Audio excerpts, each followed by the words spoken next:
आज हम पीएनएस को डिस्कस करेंगे। पेरिफेरल नर्वस सिस्टम या PNS.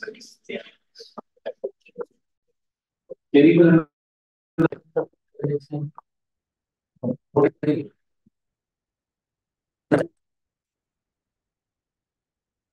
You know very well कि जब हम सीएनएस को हमने डिस्कस किया था, उसके दो कंपोनेंट्स थे, एक ब्रेन था और दूसरा कंपोनेंट था स्पाइनल कार्ड।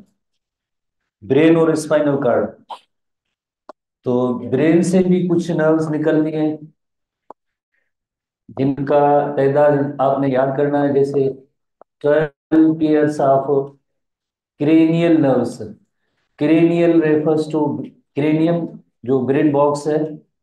तो इनकी तादाद है 12 पेयर्स ऑफ क्रेनियल नर्व्स। और इसी तरह से स्पाइनल कार्ड में भी नर्व्स निकल गई जिनका हम अकाउंट एक पहली जैसे हम एक बना चुके हैं। 31 पेयर्स ऑफ स्पाइनल नर्व्स।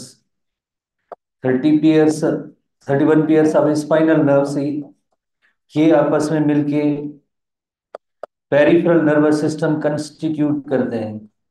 तो पीएनएस के अंदर सिंपली यहाँ पे जैसे नर्व्स हैं, नर्व्स कौन सी है, जैसे क्रेनियल नर्व्स है और दूसरी है spinal nerve, they constitute peripheral nervous system. You know very well, periphery लफ्ज का मतलब ये होता है कि जैसे एज, बाउंड्री या किनारा। तो आप सीएनएस के अंदर आपने देखा कि ब्रेन और स्पाइनल कार्ड सेंट्रल लोकेशन पे है। पेरिफेरल लोकेशन पे जो नर्व्स होती है, एक ब्रेन से निकलने वाली नर्व्स जिन्हें क्रेनियल नर्व्स कहते हैं, और स्पाइनल से निकलने वाली नर्व्स होती है जिन्हें हम कहते हैं spinal nerves. They collectively constitute peripheral nervous system. ठीक है ना, उसे हम कहते हैं पेरिफेरल नर्वस सिस्टम। उसके बाद जैसे एक नर्वस सिस्टम होता है सोमेटिक नर्वस सिस्टम, और दूसरा होता है autonomic nervous system. Somatic nervous system जो वॉलंटरी नेचर होता है, वॉलंटरी नेचर होता है। वॉलंटरी का मतलब है जो विल या विश के अकॉर्डिंगली हो, जो स्केलेटल मसल्स को रेगुलेट करता है, स्केलेटल मसल्स को रेगुलेट करता है सोमेटिक। और दूसरा जो नर्वस सिस्टम है वो है autonomic nervous system. Autonomic nervous system या एएनएस। ऑटोनॉमिक नर्वस सिस्टम या एएनएस। ऑटोनॉमिक नर्वस सिस्टम या एएनएस शॉर्ट फॉर्म में, जैसे एएनएस कहते हैं शॉर्ट फॉर्म। इस हवाले से जो आपने याद कर लिया, CNS, PNS, ANS. Autonomic nervous system जो इंटरनल ऑर्गन्स को रेगुलेट करता है, इंटरनल ऑर्गन्स को, और ये इनवॉलेंट्री इन नेचर होता है।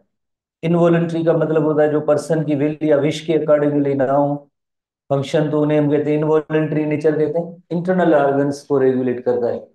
इसी तरह से आगे इसकी दो डिवीजन है।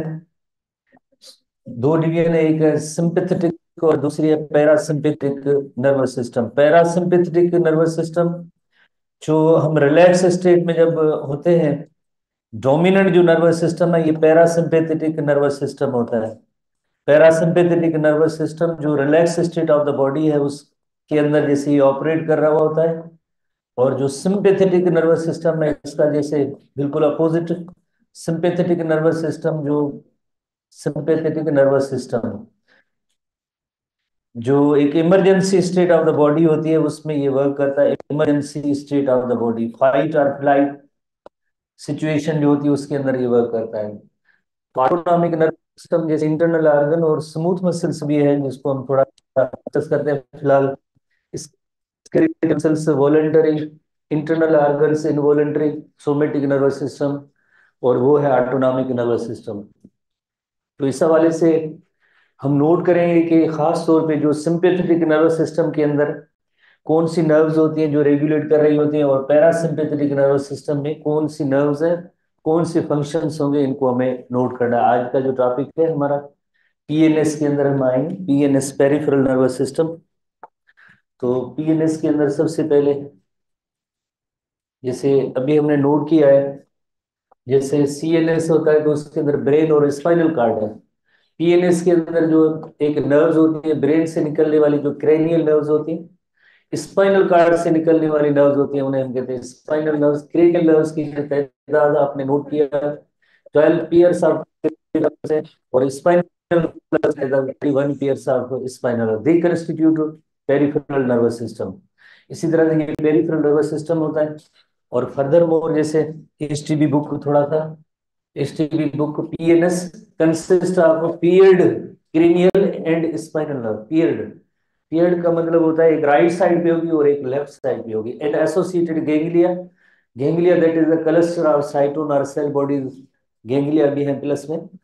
Cranial nerves originate from the brain and innervate the organs of head and upper body. You know very well, very simple है। हेड रीजन से ये जितने भी ऐसे स्ट्रक्चर्स होती है उनको रेगुलेट करना, ये इन क्रेनियल नर्व्स का काम होगा। थोड़ी देर के बाद हम एक इलस्ट्रेशन पे आते हैं, देखते हैं 12 पेयर्स ऑफ क्रेनियल नर्व्स होती हैं। तो spinal nerves originate in the spinal cord and innervate entire body. बाकी रिमेनिंग जो बॉडी है उसको इनर्वेट करना या उसको मैसेजेस देना, वहां से मैसेजेस वापस आना, तो ये स्पाइनल नर्व्स के जरिए होंगे।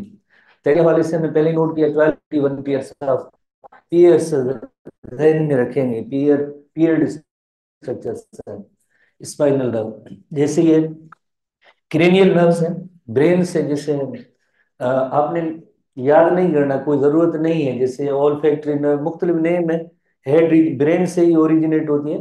तो most of the cranial nerves contain both sensory and motor neuron. जैसे कल हमने पढ़ा था स्पाइनल डॉर्सल रूट होती है उसके अंदर सेंसरी न्यूरॉन है, और वेंट्रल रूट होती है उसके अंदर जो है मोटर न्यूरॉन होता है। तो इसी तरह से जो क्रेनियल नर्व्स के हवाले से एक इंपॉर्टेंट पॉइंट है कि most of the cranial nerves contain both sensory and motor neuron. पर चंद एक ऐसी भी नर्व्स हैं जिनके अंदर ओनली एंड ओनली जो है सेंसरी न्यूरॉन होता है। सेंसरी न्यूरॉन का मतलब है उन्हीं स्ट्रक्चर से इंफॉर्मेशन या मैसेज कलेक्ट करके कंट्रोल सेंटर को देना, बस इतना ही काम होगा, उसकी कोई मोटर डिवीजन नहीं होती है। तो ऐसी कौन सी लाइक नर्व है, एक ऑल्फैक्टरी और दूसरी ऑप्टिकल। ऑल्फैक्टरी नर्व जो होती है, ऑल्फैक्शन सेंस ऑफ, और इसी तरह से ऑप्टिक आई से। तो इनका काम होता है जस्ट इंफॉर्मेशन देना, बाकी और कोई काम नहीं है उन जगह तक। एक अकाउंट है बट हमें इतना इसमें काम नहीं है। जो क्रेनियल नर्व्स है एक ऐसी नर्व्स है जिनकी जैसे फंक्शनिंग में जिस सिर्फ और सिर्फ जो है सेंसर इन नेचर है, और एक ऐसी नर्व्स भी है जिनका काम है मोटर इन नेचर है। एक ऐसी नर्व्स है जिनके अंदर दोनों sensory as well as motor जो फंक्शन। तो अभी हमने पढ़ा जैसे ओल फैक्ट्री जो ओनली एंड ओनली सेंसरी है, optic only and only sensory है, ओक्यूलो मोटर जो होता है जो मोटर इन नेचर है, ट्रोक्लियर जैसे आगे आप पढ़ेंगे। तो कहने की बात यह है कि इसमें जो कुछ ऐसी नर्व्स हैं जो सेंसरी नेचर है, कुछ ऐसी नर्व्स हैं जो मोटर इन नेचर है, कुछ ऐसी नर्व इस तरह का एक अकाउंट है 12 पेयर्स ऑफ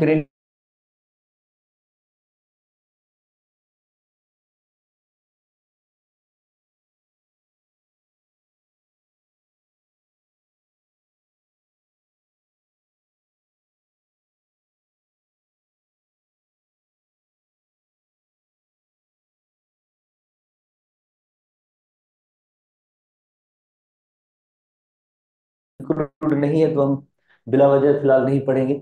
मेडिकल साइंस में आप आगे जाएंगे तो यकीनन आपको पढ़ना पड़ेगा, फिलहाल नहीं। इसी तरह से spinal nerves separate into sensory and motor components. कल हमने पढ़ा था जो डार्सल रूट होती है, you know very well, dorsal root जो होती है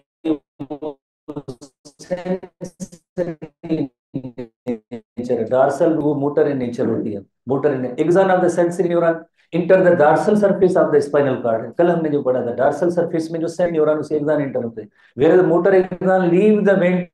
you know very well spinal cord की जो वेंट्रल सरफेस है वहां से ये मोटर न्यूरॉन, वेंट्रल रूट से जो मोटर न्यूरॉन जो निकलते हैं, ठीक है, ventral surface of the spinal cord and form ventral root of the spinal nerve. कल हमने पढ़ा था ये वेंट्रल रूट है स्पाइनल नर्व की, और ये डार्सल रूट है स्पाइनल नर्व की। उसके बाद जैसे क्या होता है यकीनन एक सिंगली नर्व बन जाती है जिसे मिक्स्ड कहते हैं, मिक्स्ड स्पाइनल नर्व जो मिक्स्ड, जिसके अंदर मिक्स्ड का मतलब इसी से मौजूद होते हैं तो हो जाती है। Otherwise you know very well जो डार्सल सरफेस होती है उसके अंदर जो सेंसरी न्यूरॉन होता है, और वेंट्रल सरफेस होती है, स्पाइनल सरफेस या वेंट्रल रूट होती है उसके अंदर मोटर न्यूरॉन होता है। सिंपल पॉइंट जो हम पहले ही डिस्कस कर चुके हैं इनको। उसके बाद जैसे नेक्स्ट और भी आगे कंटिन्यू HTB 83 पेज पे आप आएंगे। Cell bodies are sensory neuron are group together. कल हमने पढ़ा था डार्सल रूट गैंग्लिया जिसे कहते हैं, डार्सल रूट गैंग्लिया हम कहते हैं। गैंग्लियोन सिंगुलर और गैंग्लिया जो है वो प्लूरल होता है, ठीक है, डार्सल रूट गैंग्लिया। कल हमने नोट किया था कि क्लस्टर ऑफ साइटोन और cell bodies are called ganglia, dorsal root ganglia.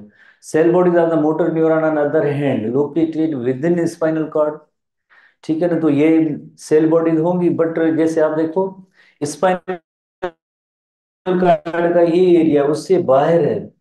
पर जैसे cell bodies of the motor neuron, motor neuron की अगर स्ट्रक्चर हम देखें उसके अंदर भी सेल बॉडीज तो है, पर कहाँ पे है, नजर नहीं आ रही है। क्यों नहीं नजर आई? On the other hand located within spinal cord है, विद इन स्पाइनल कार्ड है तो जाहिर है ये इससे बाहर स्ट्रक्चर है। And are not located in ganglion, ठीक है ना, एज ए गैंग्लियन के तौर पे ये लोकेटेड नहीं है। तो गैंग्लियन जो क्लस्टर ऑफ साइटोन और सेल बॉडीज होते हैं जो डार्सल रूट के साथ होते हैं, और डार्सल रूट गैंग्लियन कल हम इलस्ट्रेशन जिससे देख चुके हैं। उसके बाद PNS की जैसे दो डिवीजन है, main division the motor portion of the peripheral nervous system consist of जैसे टू बड़े, एक सोमेटिक है दूसरा autonomic nervous system. You know very well somatic nervous system जो होता है वॉलंटरी नेचर है और स्केलेटल मसल्स को रेगुलेट करता है। Autonomic nervous system involuntary nature होता है जो इंटरनल ऑर्गन और स्मूथ मसल्स को, कार्डियक को भी जैसे रेगुलेट करता है। ये हम पहले जैसे स्ट्रक्चर इस देख चुके हैं। और अब हम आते हैं ये नर्वस सिस्टम। CNS तो हो चुका है, हमने पढ़ा है, उसके अंदर ब्रेन और स्पाइनल कार्ड है। PNS या पेरिफेरल नर्वस सिस्टम, CNS के अंदर तो दो ही कंपोनेंट थे, हमने पढ़ा, एक ब्रेन है और दूसरा स्पाइनल कार्ड है। बट PNS है पेरिफेरल नर्वस सिस्टम है, यू नो वेरी वेल। उस पेरिफेरी लफ्ज का मतलब ये होता है एज या किनारा, तो बाउंड्री। तो इसमें जो क्रेनियल नर्व्स और बाकी जैसे स्पाइनल कार्ड से सब स्पाइनल नर्व्स जो निकल रही है ओरिजिनेट हो रही है, ये PNS कंस्टिट्यूट करते हैं। तो PNS के अंदर फर्दर जैसे आपको बताया, एक ऑटोनॉमिक नर्वस सिस्टम या ENS है जो इनवॉलेंट्री नेचर है, और दूसरा सोमेटिक नर्वस सिस्टम है। तो ये वॉलेंट्री नेचर है, स्पेशली जो है स्केलेटल मसल की रेगुलेशन करता है। इसी तरह से ऑटोनॉमिक नर्वस सिस्टम के अंदर फर्दर दो डिवीजन है, एक सिंपैथेटिक डिवीजन है। सिंपैथेटिक जो फाइट एंड फ्लाइट सिचुएशन के अंदर, पैरासिम्पैथेटिक कॉमिंग, जैसे लफ्ज है कॉमिंग एंड अराउजिंग। अराउजिंग की मीनिंग ये होती है कि स्टेट, कॉमिंग की मीनिंग होती है एक रेस्ट की स्टेट होती है। उसके अंदर ह्यूमन की बॉडी होती है वो इस स्टेट में होती है, बिकॉज एक खास सिचुएशन होती है, उस सिचुएशन के अंदर बॉडी के अंदर स्पेसिफिक टाइप की जो चेंजेस होती है जिन्हें हम कलेक्टिवली कहते हैं फाइट और फ्लाइट सिचुएशन। उस जैसे फियर है, एंगर है, जॉय है, एक्साइटमेंट है, तो ऐसी सिचुएशन के अंदर जो है फाइट एंड फ्लाइट सिचुएशन हम उससे कहते हैं arousing state of the body.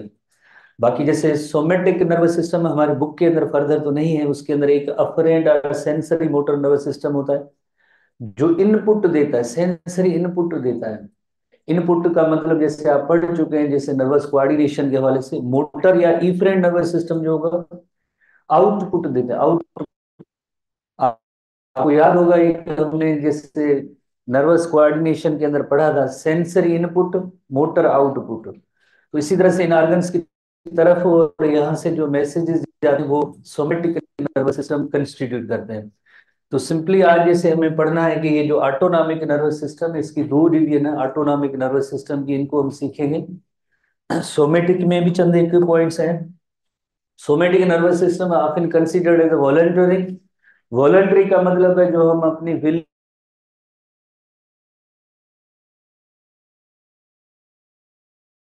है, और ये स्मूथ मसल नहीं बट ये जो स्केलेटल मसल है उनको रेगुलेट कर रहा है। इससे neuron stimulate the skeletal muscle, very simple, of the body to contract in a response to conscious command। conscious command का मतलब होता है जो voluntary nature है, जो हमें अपनी विश के अकॉर्डिंगली जैसे इस मसल को कमांड ऑर्डर दे रहे हैं, voluntary and part of reflexes that do not require conscious control. उसके बाद जैसे वो कल वाला ऐसा ही क्वेश्चन के रिफ्लेक्सेस के अंदर ब्रेन का किरदार है या नहीं है, ठीक है, रिफ्लेक्स मोनोसिनेप्टिक और पॉलीसिनेप्टिक ब्रेन का किरदार है या नहीं, वेरी सिंपल, हम पढ़ चुके हैं कई बार। रिफ्लेक्स एक्शन यानी एक ऐसा अमल है जिसमें वो एक्शन जो है जस्ट स्पाइनल कार्ड तक महदूद है, उसके आप कंपोनेंट को देखा जैसे सेंसरी न्यूरॉन है, स्पाइनल कार्ड, मोटर न्यूरॉन, तो उसमें ब्रेन कहाँ है इन्वॉल्व है? नहीं है इन्वॉल्व। तो इसी तरह से रिफ्लेक्सेस जो होते हैं,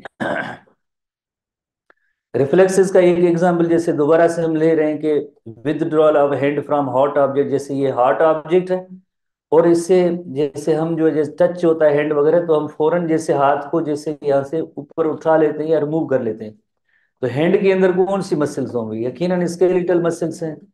ठीक है, हेड या ये जो आर्म है, और दोबारा से जैसे हम इसको उठा रहे हैं इस जगह से हार्ड ऑब्जेक्ट से, तो उस वक्त कौन सी मसल है? अगेन वो स्केलेटल मसल है। तो उसी की बात हो रही है, जब रिफ्लेक्सेस होते हैं, रिफ्लेक्स एक्शन होता है, उस वक्त मसल तो यही स्केलेटल मसल है, पर they do not require conscious control. जाहिर है रिफ्लेक्सेस में हमारा कॉन्शियस कंट्रोल नहीं होता। जैसे सडनली कोई हॉट ऑब्जेक्ट को टच होता है, तो हम अपनी चॉइस या विल की बगैर ही जैसे हाथ उठाते हैं, तो उसमें जो रिमूव कर लेते हैं। तो इसका मतलब ये हुआ, हालांकि है तो ये स्केलेटल मसल्स, स्केलेटल ही मसल है, पर जैसे ये जो एक्शन हुआ है इसमें जो पर्सन की विल या विश शामिल नहीं है। ऐसे ही क्वेश्चन था, चेस्ट के हवाले से क्वेश्चन था, ब्रीदिंग के अंदर कौन सी मसल्स हैं जिनका रोल है ब्रीदिंग के अंदर? इंटरकोस्टल ये मसल है, इंटरकोस्टल मसल्स जो है स्केलेटल मसल है। सवाल ही इतना ही पूछा गया था कि कौन सी कैटेगरी है उसमें। हाँ, ब्रीदिंग जो अक्सर इनवॉलंटरी नेचर होती है और लिटिल बिट जो इस पे वॉलंटरी कंट्रोल होता है, ये इस तरह का सवाल आपसे नहीं पूछा गया था। जस्ट ये पूछा गया था कि ब्रीदिंग इंस्पायरेशन और एक्सपायरेशन मैकेनिज्म के दौरान कौन सी मसल्स होती हैं जो वर्क करती हैं। सवाल सिर्फ इतना ही था। और उसमें जो है पता नहीं क्या, लॉजिक, गूगल स्कॉलर, फला, ये सवाल एक मुख्तसर था। इंस्पिरेशन और एक्सपिरेशन के दौरान कौन सी मसल्स हैं जो वर्क कर रही होती हैं उस वक्त? इंटरकोस्टल स्केलेटल मसल्स है। बहरहाल स्टूडेंट्स की मर्जी, बिकॉज स्टूडेंट वो ज्यादा ही कॉन्शियस होते हैं। पता नहीं कि सवाल हमारा गलत हो जाए सही हो जाए, हमें तो पढ़ाना है, स्टूडेंट को मार्क्स लेनी होती है। तो इस वजह से राइट लेफ्ट की तरफ जो देखते रहते हैं, बुक कोई इशू नहीं होगा इसमें। एसटीवी बुक हमें गवर्नमेंट ने दिया है ना, उसमें जो जितनी पॉइंट्स मौजूद है ना, हम उन्हीं को ही देखेंगे। फाइनली जब आप जो भी आपके जहन में जो कंफ्यूजन वगैरह जितनी भी हो, एसटीवी बुक आपके रिजल्ट करेगा, तो मैं या कोई गूगल नहीं करेगा रिजल्ट। ठीक है, ऑटोनॉमिक नर्वस सिस्टम भी हम आते हैं next division, autonomic nervous system conveys signal that regulate the internal environment. Internal organs की वर्किंग है, उसको ऑटोनॉमिक नर्वस सिस्टम या एएनएस रेगुलेट करता है। तो उसके अंदर ये जो है स्मूथ और कार्डियक मसल्स भी आ जाती हैं।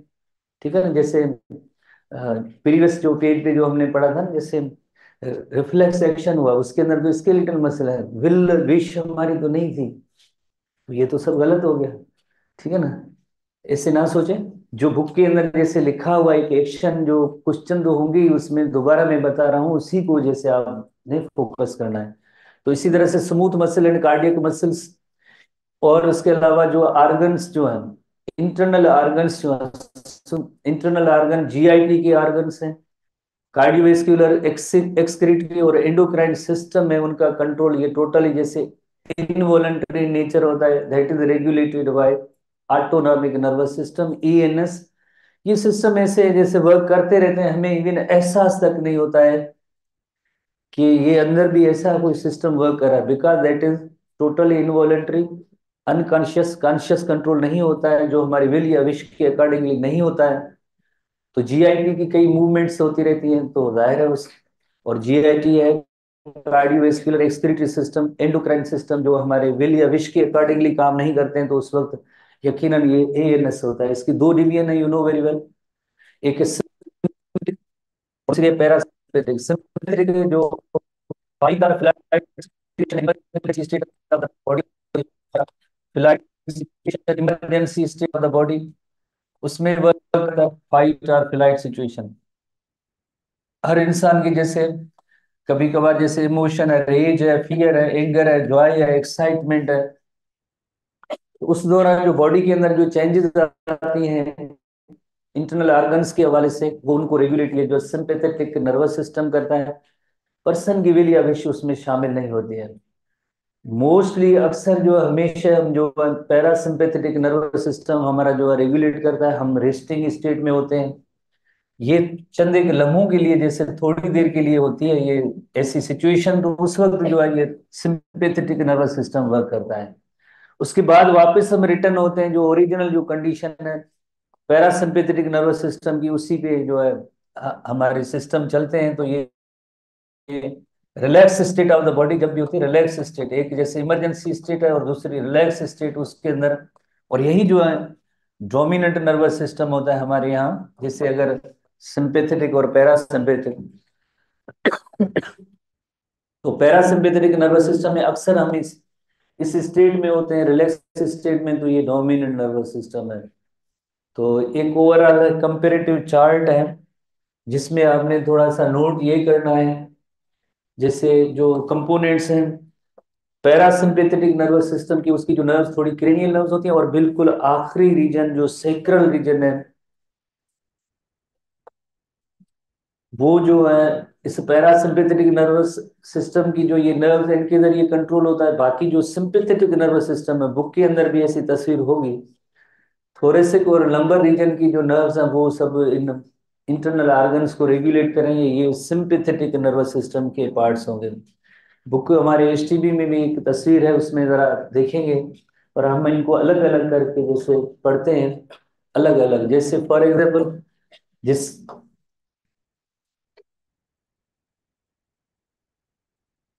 सबसे पहले सिंपैथेटिक नर्वस सिस्टम की तरफ आते हैं। Sympathetic nervous system acts on the organ in a way that prepare the body for stressful और हाईली एनर्जेटिक एक्टिविटी। जैसे इस वक्त हम जैसे रेस्ट में हैं, सडनली कोई अचानक ऐसे इवेंट या एक ऐसी अंदर इंटरनल स्टेट होती है जो इमरजेंसी स्टेट कहते हैं, जैसे लाइक फाइटिंग, एस्केपिंग और गिविंग स्पीच। तो ये फाइट और फ्लाइट एक्टिविटीज कहलाएंगी, फाइट और फ्लाइट सिचुएशन कहलाएगी। और इसके अंदर जो नर्व्स हैं थोरेसिक और लंबर रीजन की जो नर्व्स हैं, जिन्हें हम कहते हैं थोरेसिक और लंबर नर्व्स। थोरेसिक नर्व्स की शॉर्ट फॉर्म बताएं, कौन कौन सी थोरेसिक नर्व?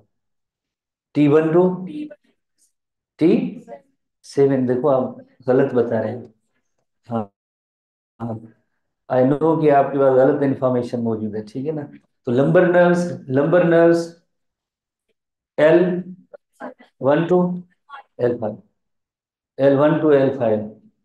ठीक है ना। तो ये हम पहले ही पढ़ चुके हैं। तो इस रीजन की जो ये नर्व्स हैं, ये नर्व्स जो हैं ये रेगुलेट करते हैं किन किन ऑर्गन्स को रेगुलेट करते हैं। जैसे हम देखते हैं, जैसे थोरेसिक और लंबर रीजन की, थोरेसिक और लंबर रीजन की नर्व्स, जिसके अंदर जैसे फॉर एग्जाम्पल ये सारी सिचुएशन होती है इंटरनल ऑर्गन्स के हवाले से। जैसे फॉर एग्जाम्पल आई बाल बड़े हो जाते हैं। डायलेट द पीपल, डायलेट का मतलब है बड़े होना। जैसे एक स्टेट होती है जैसे फियर, एंगर, एक्साइटमेंट, जॉय, तो आई बाल जो है बड़े हो जाते हैं। सिलाइवरी ग्लैंड की सीक्रेशन इनहिबिट हो जाती है। जैसे कभी कभार ऐसे गुस्से की अलामत या जॉय या एक्साइटमेंट होती है, तो उस वक्त देर लफ्ज नहीं निकलते हैं, बोलने में दुश्वारी होती है। बिकॉज सिलाइवा का काम होता है स्मूथ, जैसे वर्ड्स जैसे निकल रहे हैं ये सिलाइवा की प्रोडक्शन की वजह से। अगर सिलाइवा नहीं होगी तो टंग की नहीं होगी और लफ्ज अटक जाते हैं, नहीं बोल जाते हैं, तो लंग्स जैसा आपने देखा इमरजेंसी स्टेट में ब्रीदिंग रेट जो है फास्टर हो जाता है, हार्ट रेट जो है वो भी तेज हो जाता है, हार्ट बीट भी तेज हो जाती है। बाकी स्टमक, लिवर, किडनी, इंटेस्टाइन, इन सब के फंक्शन जो इनहिबिट हो जाते हैं, यही बड़ा नुकसान होता है। इन सब के फंक्शन इनहिबिट हो जाते हैं। इवन यूरिनरी ब्लेडर, यूरिनेशन भी जैसे हो जाती है विदाउट पर्सनस विल और विश। ये सब जो है एक इमरजेंसी स्टेट या जैसे हम कहें फाइट और फ्लाइट सिचुएशन उसके दौरान होता है। और इनको जो नर्व्स जो रेगुलेट करती हैं वो थोरेसिक और लंबर रीजन की जो नर्व्स होती है, थोरेसिक और लंबर रीजन की। उसके बाद जैसे नेक्स्ट आएंगे आखिरी पॉइंट के पैरासिम्पेथेटिक। हर वक्त तो इंसान ऐसी सिचुएशन में तो नहीं होगा, हर वक्त जैसे इंटरनल ऑर्गन अपने फंक्शन इनहिबिट करेंगे तो नुकसान होगा। इसी वजह से ज्यादा अरसे तक जो इंसान जो एक फियर, एंगर या गुस्से की कंडीशन में रहते हैं, तो अल्टीमेटली उनके इंटरनल ऑर्गन्स हैं वो मुतासर होते हैं। जैसे सो पैरासिम्पेथेटिक नर्वस सिस्टम डोमिनेट्स, यानी ये अक्सर जो मोस्टली हम जो है रिलैक्स स्टेट में जो है, तो ये because of parasympathetic nervous system की वजह से during maintenance activities that can be carried और लेयर, जैसे रेस्ट में layer are often called as rest and rumination। जैसे वो था फाइट एंड फ्लाइट सिचुएशन, ये रेस्ट एंड rumination स्टेट और सिचुएशन है जो जैसे relax state, simply relax state of the body. Under this control the digestive tract become active. पहले वो फंक्शन उसके इनहिबिट हो गए थे, ये एक्टिव रहता है। पहले हार्ट बीट जैसे फास्ट हो गई थी, अब हार्ट बीट वापस नॉर्मल। स्लो का मतलब ये नहीं है कि जो हार्ट बीट पहले जो नॉर्मल उससे भी कम नहीं, जो बढ़ गई थी वो वापस जो नॉर्मल पे हो जाएगी। Year passage way in the lungs constrict, पहले डायलेट हुए थे, ब्रीदिंग फास्ट हो रही थी, अब जो है वापस नॉर्मल स्टेट पे आ जाएंगे। पहले जो डायलेट थे अब constrict. It consist of cranial nerve, जैसे खास तौर पे 10th क्रेनियल नर्व होती है, बड़ी वेग नर्व जिसे कहते हैं, from the brain and sacral nerve, जो आखिरी रीजन जैसे कल हमने पढ़ा। सेक्रल नर्व्स की तादाद कितनी है? सेक्रल नर्व्स की तादाद कितनी है? शॉर्ट फॉर्म बताएं। S1 to S5, जो स्पाइनल कार्ड की डिवीजन जो लेवल्स कल थी वही सेम है, ठीक है ना। तो ये सैक्रल नर्व्स वो रेगुलेट कर रही हैं। एक जो टॉप पे जो क्रेनियल नर्व्स है और दूसरी जो है सैक्रल नर्व्स है। इसको देखते हैं, जैसे फॉर एग्जाम्पल ये ब्रेन से निकलने वाली इधर जो ये क्रेनियल नर्व्स होंगी और आखिरी रीजन इसके अंदर जो है ये सैक्रल होगी। 10th क्रेनियल होती है, वो बहुत ही बड़ी नर्व होती है, वेगस नर्व, जो अक्सर इन्हीं ऑर्गन्स को जैसे रेगुलेट कर रही है। 10th cranial. और जो बाकी जैसे क्रेनियल होते हैं आई, आईज को पीपल कंस्ट्रिक्ट, पहले डायलेट हो चुके थे अब इनको जो कंस्ट्रिक्ट या नैरो करना। सिलाइवरी ग्लैंड की सीक्रेशन दोबारा जो है सिलाइवा प्रोडक्शन का अमल स्टार्ट हो जाता है। हार्ट बीट जैसे पहले फास्ट थी अब जो वापस स्लो, स्लो का मतलब है नॉर्मल, ठीक है, जो तेज हो गई थी वो नॉर्मल हो गई, ऐसे नहीं कि नॉर्मल से भी कम नहीं, नॉर्मल। लंग्स जो है पहले जो डायलेट थे अब वापस डायलेट से वापस नॉर्मल यानी कम होंगे। स्टमक, लिवर, इंटेस्टाइन ये पहले इनके फंक्शन इनहिबिट हो गए थे, अब ये सारे फंक्शन करना शुरू कर देते हैं। और यूरिनरी ब्लेडर की एक्टिविटी भी हमारे विल विश के अकॉर्डिंगली होगी, और उसके अंदर जो है यूरिनेशन भी पास हो सकती है विदाउट पर्सन विल या विश। ये जो सारे इवेंट्स हैं ये कलेक्टिवली हम कहेंगे ये पैरासिम्पेथेटिक नर्वस सिस्टम की डिवीजन। तो इसके अंदर मेन क्वेश्चन एक है कौन सी रीजन की नर्व या कौन सी नर्व, ये याद करना है। और इमरजेंसी स्टेट के अंदर जैसे कौन से आर्गन कौन सा काम कर रहे हैं, जैसे आइदर इनहिबिट है या वो नॉर्मल कम काम कर रहे हैं, या जिस तरह से आप देखें आई बॉल वगैरह ये चंद एक पॉइंट्स होंगे बुक के अंदर, हमारे एसटीबी बुक के अंदर डायग्राम के अंदर।